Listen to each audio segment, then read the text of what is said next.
अनुपमा कुमारी जी, मधुबनी, बिहार से। राधे राधे महाराज जी। महाराज जी, दिव्य प्रेम के क्या रहस्य हैं? दिव्य प्रेम में डूबा व्यक्ति क्या ग्रस्त आश्रम पहली बात है कि प्रेम अनिर्वचनीयम स्वरूपम। वाणी की सामर्थ्य नहीं है कि प्रेम की बात को बताया जा सके। प्रेम स्वाद है, भजन का स्वाद है प्रेम। जैसे आपको गुलाब जामुन पवाया जाए और आपसे पूछा जाए कैसा, तो आप कहोगे मीठा। फिर हम प्रश्न करें कैसा मीठा, तो आप कहोगे बहुत अच्छा मीठा। फिर प्रश्न करें बहुत अच्छा मीठा मतलब कैसा, तो आप उत्तर दोगे खा के देख लो।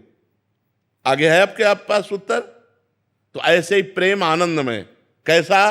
बोले परमानंद में। कैसा? बोले भजन करके देख लो। जब तक भजन नहीं करोगे तब तक प्रेम का अनुभव गम्य भजे जय संता।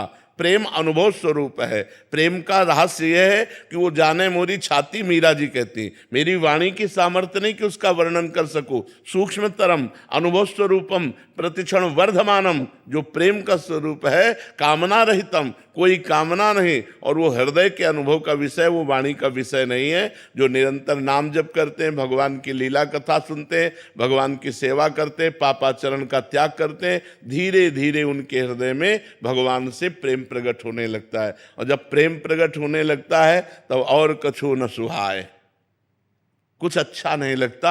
नहीं खान पान ते भावे है, नहीं कोमल वसन सुहावे है, सब विषय लगे ते खारा है, हरि आशिक का मग न्यारा है। नारायण हरि भजन में ये पांचों न सुहात, विषय भोग, निद्रा, हंसी, जगत प्रीति, बहुबात, ये अच्छा नहीं लगता। निरंतर भजन करते हुए रोने को मन होता है। मैं अपने प्यारे के लिए रो कैसे प्राप्त करूं? कोई उपाय नहीं दिखाई दे रहा। हा कृष्ण, हा राधा, आप कृपा करो, आप मिल जाओ। वो रात दिन फिर रोना शुरू हो जाता है। और बिन रोए किन पाइया प्रेम प्यारा मीत, जहां रोना शुरू हुआ प्रेम का प्रादुर्भाव हुआ, और प्रेम से ही प्रकट हो जाते हैं भगवान।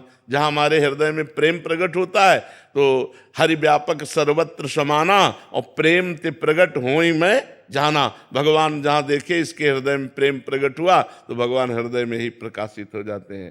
प्रेम अनिर्वचनीयम है, उसका वाणी के द्वारा वर्णन नहीं किया जा सकता। क्या गृहस्थ आश्रम में इसका पालन किया जा सकता है? बिल्कुल, गृहस्थ आश्रम और विरक्त आश्रम ये सब शरीर धर्म है। विरक्त और गृहस्थ शरीर होते हैं। अगर हमारा मन तो चक्रवर्ती सम्राट महाराज अम्बरीश, विरक्त महात्मा दुर्वासा जी, विरक्तता की चरम सीमा दुर्वासा जी, एक वलकल की लंगोटी लगाकर दूब का रस पीने वाला, और चक्रवर्ती सम्राट, अनेक रानियां और समस्त वैभव, फेल हो गया महात्मा विरक्त उनकी भक्ति के आगे। सावई मना कृष्ण पदारविंदयो, मन कृष्ण के चरणों में लगा। चक्रवर्ती सम्राट है और इनको अपनी तपस्या का अहंकार है। तो पूरा चरित्र पढ़ के देख लो, अम्बरीश और दुर्वासा चरित्र। तो इसलिए ये भ्रम हटा दो कि हम गृहस्थ में हैं और हमसे भजन नहीं हो सकता, या हम भक्ति की ऊंचाई नहीं प्राप्त कर सकते, या जो महात्मा लोग गति प्राप्त करते वो हम नहीं प्राप्त कर सकते। नहीं, आप प्राप्त कर सकते हो, पर आप अपने धर्म के अनुसार चलो तब। गृहस्थ धर्म सबसे बड़ा धर्म है। जितने भी विरक्त महात्मा हुए पैदा कहाँ हुए? जितने भी विरक्त महात्मा हुए उनका पोषण कौन करता है? गृहस्थ आश्रम। आप वस्त्र देते हैं, आप भोजन देते हैं, आप फल देते हैं, जिनको खाकर हम भजन करते हैं, साधना करते हैं। हम पैदा हुए गृहस्थ में, हम पल रहे हैं गृहस्थों से, और हम रह रहे हैं गृहस्थों के बीच में।